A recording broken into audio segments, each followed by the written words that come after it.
Hello land for my losses family. Soorarai Pottru மூவில நெடுமாறன் எப்படி இந்த பர்சன் மேல இருந்த நம்பிக்கையாலையும் அண்ட் இந்த பர்சன் கொடுத்த ஹைப்னால நெடுமாறன் மட்டும் ஏமாறது இல்லாம நெடுமாறனுடைய ஃபேமிலியுமே எப்படி ஏமாந்து சஃபர் ஆயிட்டு இருந்த அந்த சமயத்துல இது எல்லாத்துக்கும் காரணமான வில்லன் மட்டும் சைலண்டா ப்ராஃபிட் பண்ணிட்டு இருந்தாரோ அதே மாதிரியான ஒரு இன்சிடென்ட் நம்ம ஸ்டாக் மார்க்கெட்ல நடந்திருக்கு. ஒரு ஸ்டாக் 3 டிஃப்ரெண்ட் மென்டாலிட்டிஸ் இருக்க பிளேயர்ஸ் யாரு ப்ராஃபிட் பண்ணாங்க, யாரு சஃபர் பண்ணாங்க அண்ட் ஃபைனலா யார் லாஸ் பண்ணாங்க அப்படின்றத இந்த வீடியோல நம்ம டீடைலா பார்ப்போம். உங்களுடைய ஃபினான்ஷியல் நாலேஜை நீங்க டெவலப் பண்றதுக்கு கண்டிப்பா என்னுடைய சேனல் உங்களுக்கு சப்போர்ட்டிவா இருக்கும். அதுக்கு நீங்க ஒரே ஒரு விஷயம் பண்ணா போதும். கீழே இருக்க சப்ஸ்கிரைப் பட்டனை பிரஸ் பண்ணுங்க, பெல்ல கிளிக் பண்ணி ஆல் என்ற ஆப்ஷனை எனேபிள் பண்ணிக்கோங்க. அண்ட் வீடியோ ஃபுல்லா பாருங்க. வீடியோ யூஸ்ஃபுல் அண்ட் இன்ஃபர்மேட்டிவா இருந்தா அந்த லைக் அண்ட் ஷேர் பட்டனை தட்டி விடுங்க. Yes bank stock once upon a time news and மீடியால தொடர்ச்சியா பேசப்பட்ட ஸ்டாக் இது. அந்த பாயிண்ட் ஆஃப் டைம்ல இந்த ஸ்டாக்கோட ஏர்னிங் ரிப்போர்ட் ஆல்மோஸ்ட் எப்பவுமே பாசிட்டிவ்ல தான் இருக்கும். அண்ட் நிறைய இன்வெஸ்டர்ஸ் இதுதான் நெக்ஸ்ட் HDFC பேங்க் அப்படின்னு சொல்லி இதுல கண்மூடித்தனமா இன்வெஸ்ட் பண்ணவங்களும் இருக்காங்க. ஒரு கோடி நீ பார்த்த ஒரு கோடி. இந்த ஹைப்னாலேயே அந்த பர்டிகுலர் ஸ்டாக்கோடைய பிரைஸ் கிட்டத்தட்ட 400 ரூபாய் வரைக்குமே ரீச் ஆச்சு. பட் இதுல விஷயம் என்னன்னா அந்த எஸ் பேங்கோடைய ஸ்டாக்கோட ஃபண்டமெண்டல்ஸ் துப்புற மாதிரி இருக்கு. பிகாஸ் இவங்க லோன் ப்ரொவைட் பண்ற எல்லாருமே ரிஸ்கி பாரோவர்ஸ் அப்படின்ற கேட்டகரிக்குள்ள வராங்க. அண்ட் எதிர்பார்த்த மாதிரி எக்ஸாக்டா அதே தான் நடந்தது. லோன் பாரோ பண்ண மெஜாரிட்டியான பாரோவர்ஸ் எஸ் பேங்க்குக்கு விபதி அடிச்சிட்டாங்க. எனக்கு பணம் கொடுக்க வேண்டிய வணக்கு பண்றாம் சாமியா. ஆமாண்ணா அவரே தானே போயிட்டானா. இந்த விஷயம் வெளியே தெரிஞ்சா அருமை வறுமைக்கு ஆபத்து வந்துரும் போல் இருக்கடா அப்படின்னு சொல்லிட்டு எஸ் பேங்க் அவங்களோட ஏர்னிங் ரிப்போர்ட்டை மெனிபுலேட் பண்ணி ரிலீஸ் பண்ணிட்டு இருக்காங்க. இந்த விஷயத்தை இன்சைடர்ஸ் சைலண்டா லீக் பண்ணிட்டாங்க. இவருக்கு இதான் வேலை.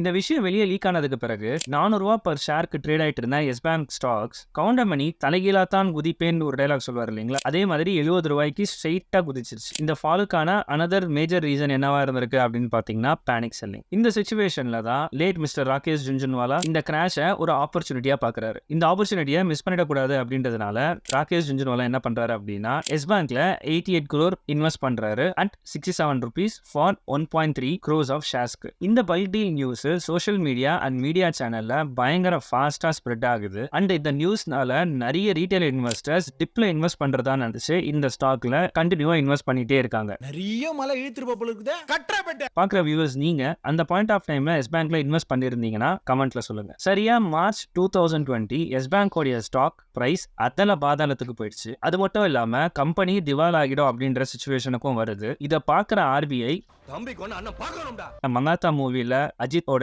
இன்ட்ரோ மாதிரி உள்ள வந்து டெம்பரவரியா ஒரு ரூலை வந்து பாஸ் பண்றாங்க. அது என்ன அப்படின்னா கஸ்டமர்ஸ் அவங்களோட மணியை ஆக்சஸ் பண்ணாத மாதிரி வித்ட்ராவல்ஸை சஸ்பெண்ட் பண்றாங்க. அகைன் இந்த நியூஸ்மே வைரல் ஆகுது. அண்ட் இதுக்கான இம்பாக்ட் அந்த எஸ் பேங்க் ஸ்டாக்ல ரிஃப்ளெக்ட் ஆகுது. ஸ்டாக்கோடைய பிரைஸ் 5 rupeesக்கு ஃபால் ஆகுது. அண்ட் இது RKயோட இன்வெஸ்ட்மெண்ட்லயுமே ரிஃப்ளெக்ட் ஆகுது. அவருடைய 87 crore worth ஆஃப் ஷேர்ஸ் உடைய வேல்யூ இப்போ 12 crore கீழே போயிடுது.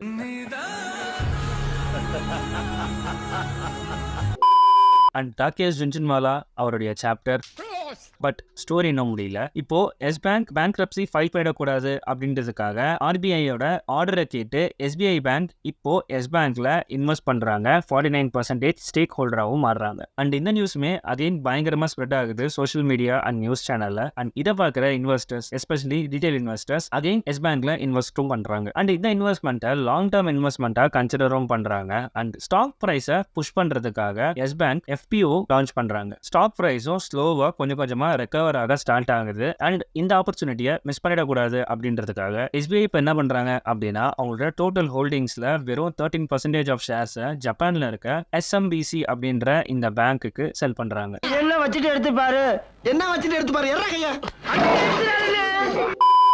SBI ப்ராஃபிட்ஸ் பண்ணிட்டாங்க. ஃபைனலா எக்ஸிட் ஆகுறாங்க. அண்ட் மிஸ்டர் RKயோட இன்வெஸ்ட்மெண்ட் கரியர்லயே இதுதான் one of the biggest mistake. இப்போ வரைக்குமே எஸ் பேங்கோடைய ஸ்டாக் பிரைஸ் அவரு வாங்கின லெவல் கிட்ட வரவே இல்லை. கடைசியில பலியாடு வேற யாருமே கிடையாது, ரீட்டைல் இன்வெஸ்டர்ஸ் தான். இந்த இன்சிடென்ட் மூலமா ஆஸ் அ ரீட்டைல் இன்வெஸ்டர்ஸ் நம்ம என்ன தெரிஞ்சுக்க முடியுதுன்னா எவ்வளவு பெரிய இன்வெஸ்டரா இருந்தாலுமே சரி மார்க்கெட்டை பொறுத்த வரைக்கும் லாஸ் அப்படின்றது இன்னெவிட்டபிள். நியூஸை மட்டுமே பேஸ் பண்ணி இன்வெஸ்ட் பண்றது ரொம்ப பெரிய தப்பு. அண்ட் எந்த ஒரு ப்ராப்பர் பேக்கப் எவிடன்ஸ் இல்லாம ஒரு லாஸ் மேக்கிங் ஸ்டாக்ல ஆவரேஜ் பண்றதுமே மிகப்பெரிய தப்பு. இதுல ஷாக்கிங்கான விஷயம் என்ன அப்படின்னா ஸ்டில் இந்த எஸ் பேங்க் ஸ்டாக்ல மெஜாரிட்டியான ஸ்டாக் ஹோல்டர் யாரா இருக்காங்க அப்படின்னா ரீட்டைல் இன்வெஸ்டர்ஸா தான் இருக்காங்க. ஸோ பிகினிங்ல சொன்ன மாதிரி தான் ஒரு ஸ்டாக் 3 டிஃப்ரெண்ட் அவுட்கம். நீங்க எஸ் பேங்க்ல இன்வெஸ்ட் பண்ணியிருக்கீங்களா? அப்படி பண்ணியிருந்தீங்கன்னா உங்களுடைய எக்ஸ்பீரியன்ஸை கமெண்ட்ல சொல்லுங்க. That's it for this video. Thank you so much for வாட்சிங்.